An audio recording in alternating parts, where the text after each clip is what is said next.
Hello and welcome back. Imagine करिए आप एक जंग के मैदान में खड़े हैं। चारों तरफ धुआं है, कान फाड़ देने वाला शोर है और हर तरफ लोग लड़ रहे हैं, जीत के लिए, प्राइड के लिए या शायद सिर्फ जिंदा बचने के लिए। सदियों से इंसानियत ये समझने की कोशिश कर रही है कि आखिर ये युद्ध होते ही क्यों हैं। लेकिन क्या हो अगर वो बैटलफील्ड जो हमें दिखाई देता है वो सिर्फ आखिरी स्टेज हो? क्या हो अगर वो जंग जो लड़ी गई उसकी शुरुआत कहीं बहुत ज़्यादा खामोश जगह पर हुई हो और वो खामोश जगह शायद हमारे दिमाग के अंदर है। हर मैदानी जंग एक कहानी सुनाता है, एम्बिशन की, प्राइड की, उन लोगों की जो ये साबित करने पर तुले हैं कि वो अपने सामने वाले से ज़्यादा ताकतवर हैं। लेकिन जंग की सच्चाई जंग के मैदान में एक्सप्लोजन्स या शोर में नहीं मिलती, क्योंकि इसकी सच्चाई जंग शुरू होने से बहुत पहले होती है। जो आग किसी चिंगारी की तरह होती है, जो आर्मीज़ के बीच नहीं होती बल्कि इंसानियत के बीच होती है, लोगों के दिलों से शुरू होने वाली जंग। लेकिन क्या आप जानते हैं कि कॉन्फ्लिक्ट हमसे कोई बहुत दूर की चीज़ नहीं है। ये हमारी रोज़मर्रा की ज़िंदगी का एक खामोश हिस्सा है। ये फैमिली मेम्बर्स के बीच कुछ कही अनकही बातों में दिखता है, दोस्तों के बीच की उस दबी हुई नाराज़गी में दिखता है और ख़ुद को सही साबित करने की उस तड़प में दिखता है। ये एक ऐसी स्ट्रगल है जो पेशेंस और गुस्से के बीच होती है, ह्यूमिलिटी, ईगो के बीच होती है, जो संतुष्टि और कभी ना ख़त्म होने वाली ख्वाहिशों के बीच होती है। असल में हर इंसान के दिमाग के अंदर अपना खुद का एक बैटलफील्ड होता है जहां इमोशंस आपस में टकराते हैं। ये जंग इज्जत पाने की चाहत और नज़रअंदाज होने के डर के बीच होता है। ये जंग है खुद को दूसरों से बेहतर साबित करने की ज़रूरत और दूसरों से कमतर महसूस करने की उस चिड़चिड़ाहट के बीच। हमें लगता है कि ये इमोशन सिर्फ हमारे अंदर चल रही होती है, लेकिन असल में ये इमोशंस कभी खामोश नहीं रहती। ये धीरे धीरे हमारे दिमाग से निकलकर हमारे एक्शंस में बदल जाती है। और जो आग की चिंगारी अंदर जल रही होती है वही बाहर की दुनिया में कॉन्फ्लिक्ट का रूप, एक भड़कती हुई आग का रूप ले लेती है। लेकिन ये अंदर की जंग बाहर कब आती है? तब जब लोग अपने ही इमोशंस को समझने में नाकाम हो जाते हैं। तब वो कॉन्फ्लिक्ट जो अब कल तक सिर्फ दिमाग के अंदर था वो अब हमारे रिश्तों में नज़र आने लगता है। सिलसिला शुरू होता है छोटी सी बहस से, डिसएग्रीमेंट से, जो बढ़कर एक बड़ा झगड़ा यानी आर्ग्यूमेंट बन जाती है। फिर यही झगड़ा धीरे धीरे एक गहरी नाराज़गी का रूप ले लेती है और ये रिजेंटमेंट दुश्मनी में बदल जाती है। और फिर एक ऐसा पॉइंट आता है जहां लोग एक दूसरे को समझने की कोशिश नहीं कर रहे होते, वो एक दूसरे को हराने की कोशिश कर रहे होते हैं। लेकिन ये सारी इमोशनल जंग की शुरुआत होती है एक और इमोशनल जंग से, वो फीलिंग कि जो मेरे पास है वो काफ़ी नहीं है। ये है नॉट इनफ वाली जंग। ये नॉट इनफ कब ग्रीड बन जाती है, कब लालच बन जाती है, लोगों को पता भी नहीं चलता। सब होने पर भी नॉट इनफ वाली ट्रैप कंपैरिजन का जहर घोलने लगती है।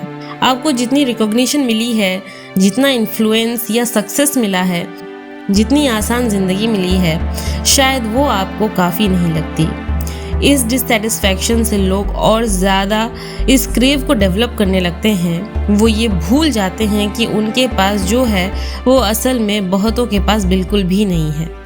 लोग इस बात से ध्यान हटा देते हैं कि उनके पास क्या है और इस बात पर ध्यान लगाने लगते हैं कि दूसरों के पास क्या है। कंपैरिजन बढ़ने के साथ साथ कोऑपरेशन कम होने लगता है और इंसानियत धीरे धीरे गायब होने लगती है। पर याद रखिए, ये कॉन्फ्लिक्ट दो लोगों से शुरू होती तो है, पर धीरे धीरे तो ग्रुप्स को अपने लपेटे में ले लेती है। यहाँ ईगो सिर्फ एक इंसान का नहीं रहता, बल्कि ईगो एक कलेक्टिव प्राइड बन जाता है। छोटी सी गलतफहमी लोगों के बीच की दुश्मनियाँ इतनी बढ़ा देती है कि लोग एक दूसरे की जान लेने को तैयार हो जाते हैं। ईगो के बीच इंसानियत मर जाती है और सिर्फ स्केल बदलते हैं, लेकिन इमोशंस हमेशा एक जैसे ही रहते हैं। कभी कभी हम दुनिया में होते इन टकरावों को देखते हैं, वॉर्स को देखते हैं और फिर खुद से पूछते हैं कि इंसान बार बार वही गलतियाँ क्यों दोहराता है। शायद इसका जवाब हमारे और भी करीब है, क्योंकि जो बड़े पैमाने पर हमें बाहर कॉन्फ्लिक्ट दिखता है वो अक्सर उसी जंग का एक रिफ्लेक्शन है, एक परछाई है जो पहले से इंसान के अंदर चल रही है। जंग के मैदान अलग हो सकते हैं, लेकिन उनके पीछे के जज्बात बिल्कुल वही हैं। ये कॉन्फ्लिक्ट्स जीत का वादा तो करते हैं, लेकिन शांति शायद कभी नहीं देते। आर्ग्यूमेंट्स जख्म देते हैं, दुश्मनी रिश्ते तोड़ देते हैं, और प्राइड उन लोगों के बीच दूरियां पैदा कर देती है जो कभी एक दूसरे की परवाह करते थे, एक दूसरे के अपने हुआ करते थे। इस प्राइड के चक्कर में बने बनाए रिश्ते बहुत ही आसानी से टूट जाते हैं और कॉन्फ्लिक्ट इतनी गहरी हो जाती है कि लोग बस अपनी प्राइड के लिए लोगों की जान तक लेने को तैयार हो जाते हैं। और अंत में कोई भी सच में जीतते नहीं है, क्योंकि इस वॉर की कीमत अक्सर वो मासूम लोग उठाते हैं जो बस अपनी ज़िंदगी शांति से जीना चाहते थे। जब ये कॉन्फ्लिक्ट्स कलेक्टिव प्राइड बन जाते हैं तो इसके जो लीडर्स हैं अपनी तरह अपने प्राइड के साथ उन्हें भी लपेटे में लेते हैं जो इसमें डायरेक्टली इन्वॉल्व नहीं है, और इसके साथ साथ जंग की शुरुआत हो जाती है। लोग समझने लगते हैं कि हमारा लीडर हमें सही डायरेक्शन पे ले जा रहा है, और लोग भी कहीं ना कहीं इंसानियत को भूलकर बस प्राइड के लिए आपस में लड़ने को तैयार हो जाते हैं।